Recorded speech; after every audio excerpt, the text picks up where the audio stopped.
Hi, my name's Emma. Hi, my name's Isla.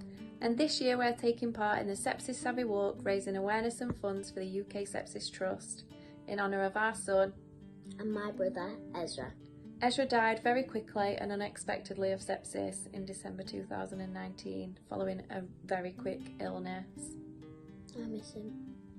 Oh, I miss him too, babe. We're very excited to take part in the UK Sepsis Trust walk, as we feel it's a great way of getting a message across to a wider community. You know, it gives people the feeling of doing something. Everybody can offer time and steps. My name's Laura Brown and I'm a volunteer for the UK Sepsis Trust.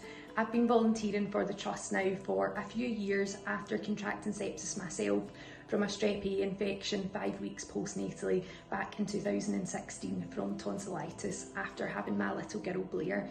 This year I'm doing something a wee bit different and I'll be the lead volunteer on our walk for the Trust in Scotland.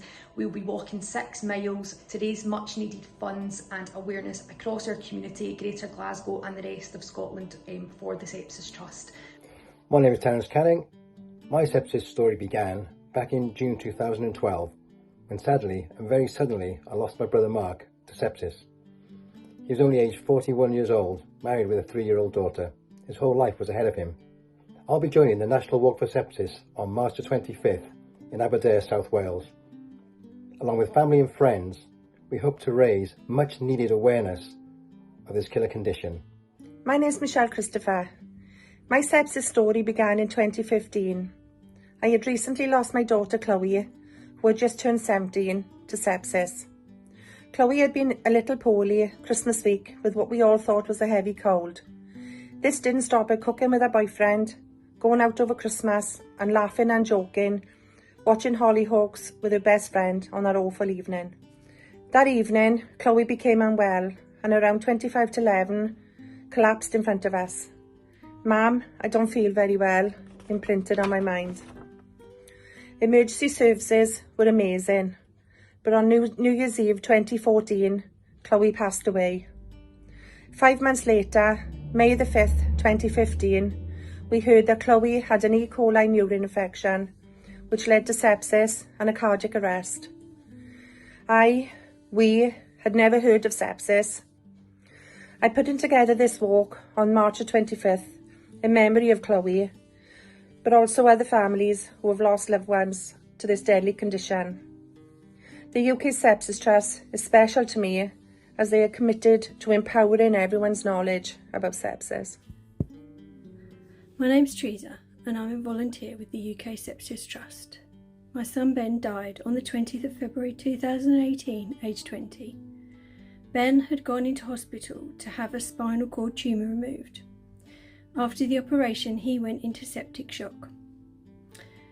He went into multi-organ failure, and we were told several times that he wouldn't survive. We looked around the hospital at the signs about sepsis and we thought, "Oh, you don't need to worry, Ben's in hospital." But after 5 weeks of being in an induced coma, Ben came around. And his first words were, "I love you, Mum." But sepsis came back. 2 lots. And on the second time, Ben couldn't fight anymore and he passed away.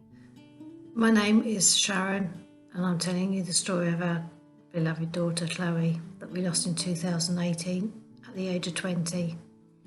She was a real fun-loving young lady, trained as a hairdresser, about to go off to Australia to travel and had the world in front of her.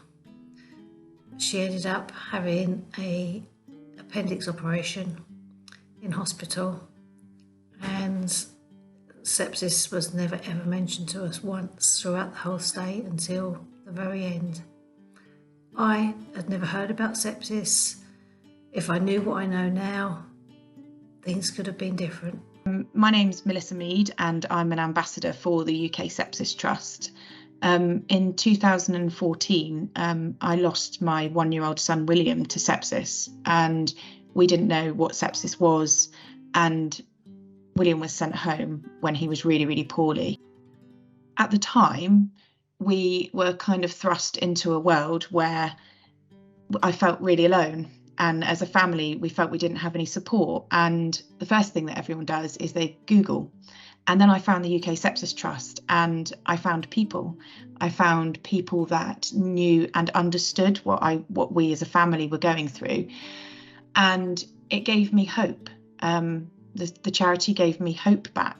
And so to be able to have a wellbeing walk like the one we're going to do at Trelisic Gardens in Cornwall just brings all of those people together. By taking part in one of the walks across the UK, you'll be helping the Sepsis Trust to continue to do vital work across our communities, from providing a support line to those who have been affected by sepsis themselves and bereaved families, to support groups and clinical resources. Without your help, the charity can't continue to do this important work.